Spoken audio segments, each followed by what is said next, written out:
A lot of the myths that we get in cybersecurity, especially at the smaller level of businesses, are one, we're too small to be hacked. And then another is we have nothing really of value to an attacker. And the third one often just comes down to something along the lines of we have product X, so we shouldn't need anything else. We dispel those rumors or myths, I should say, first off by showing them that no, we can find your systems on the internet. We can certainly attack a random IP address. Oftentimes attackers don't know who they've compromised until they've maybe had time to poke around and realize that, oh, I've attacked a hospital or I've compromised a law office. Unfortunately, there is still a large amount of what we call dwell time from the time that a network is compromised to the time that the attacker is discovered. And that's still measured in months in most cases. We want to really get that rumor out of the way, that because we don't want to give those attackers extra time to dwell inside a network, stealing information or doing whatever, which leads us to that second thing. You may feel you don't have anything of value, but an attacker may come in and find personal information that they could sell, credit cards, W-2s, social security numbers, all sorts of information that maybe you are keeping and don't fully realize that it's still on your own network, but they could sell those items on the dark web. Secondly, they could get bored with selling the items, or they've sold everything off, and they can ransom your computers. So now encrypting the drives, preventing you from being able to access your own data until you've either paid the ransom or restored from some backup that was at least timely enough to make it worthwhile. The final thing that an attacker can use your network for is to actually commit other crimes against other businesses. So these attackers are not directly connecting from their computer in a foreign country to your business's network or to a government agency if they're trying to compromise one of those.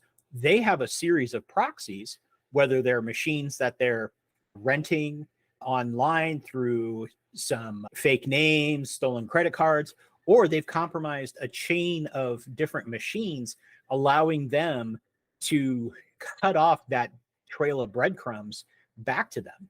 So those three things alone, every business has something along those lines. And believe that many attackers will do all three at some point. Once they have sold your stuff, once they have, used your computers to commit other crimes, then they can just step away, hit the ransomware button. And if you pay, if you don't, they've already taken their pound of flesh from your own business network. And then finally, when we talk about a company having product X, which should protect them, we talk about how cybersecurity and car safety are so related. You have a variety of systems in your car to keep you safe: seatbelts, airbags. Your brakes are specially designed to keep you from skidding and out of control. In cybersecurity, it's much the same. You want to have various layers of security that can, if one layer fails, the other layers would help to stop the attack or at least mitigate it to the point that it's minor enough to not cause major impact to your business.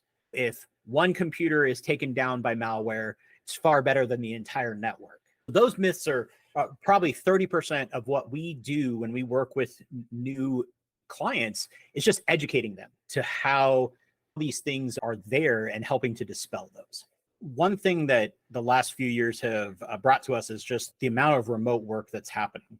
And many businesses have spent years and a lot of their budget into securing their castle, into securing their home office, where all of their users would work inside the home office. Their computers would be protected because the building itself, the office itself, is protected from a network standpoint against online threats.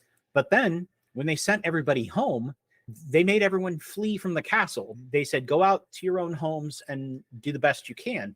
Those computers may have a limited set of security tools on them already because it was always assumed that they would stay inside the castle, but they don't. They're now out there on a variety of networks. If you have 100 employees and you send 100 employees home to work, you now have 100 networks that you have to worry about. And those networks could contain other people's computers that are compromised. They could contain entertainment systems, video game systems, things that you can't control from a business standpoint. And it's very difficult to ask a employee of yours to say, hey, I need you to set up a separate network for your work stuff. It just doesn't happen that way. So the change in tooling was huge because, as I said, so many people, so many companies were putting all their eggs in that one basket of their office network and saying, we don't have to put as much stuff on the computers because they're all inside. Now they're not. And companies are learning that. They're having to adapt to the security risks created by all of those other networks that their machines are now connected to. So we approach incident response and disaster recovery, business continuity standpoints from a few different angles. One, our belief is we want to isolate the computers as quickly as possible. These attacks are often can be a matter of minutes, matter of hours from when the attacker gains successful access to the time that they maybe start to do whatever their objectives were, steal data, encrypt systems, whatever. We want to isolate systems. In some cases, we will isolate systems proactively. We aren't totally sure if this machine has been compromised yet, but we're going to go ahead and isolate it to prevent that damage from spreading. Just if you think about if people are sick, you want to isolate those that are sick. Maybe those that might be sick, you isolate them differently. So we would treat all the systems that way. The other thing that we do when it comes to protecting from data breaches and incident response is making sure that we understand if this machine was compromised, what data was on it? What data has now potentially been exposed? And we will work with the business and the decision makers there to say, we don't have proof that this has been compromised or exposed to the public yet, but these are the things that you may have to worry about, whether it's employee information, intellectual property, other things that are out there that a business would want to keep private. We take this approach, and then we also understand that incident response, digital forensics, it's a very big field. So we have partners that we work with where if we get to a point where we say, okay, this is something that we don't have the manpower, maybe don't have the level of knowledge to do, we're going to engage other teams. We're going to have our customers engage their insurance who may have certain requirements in place as well. Those are really how we're trying to protect against those.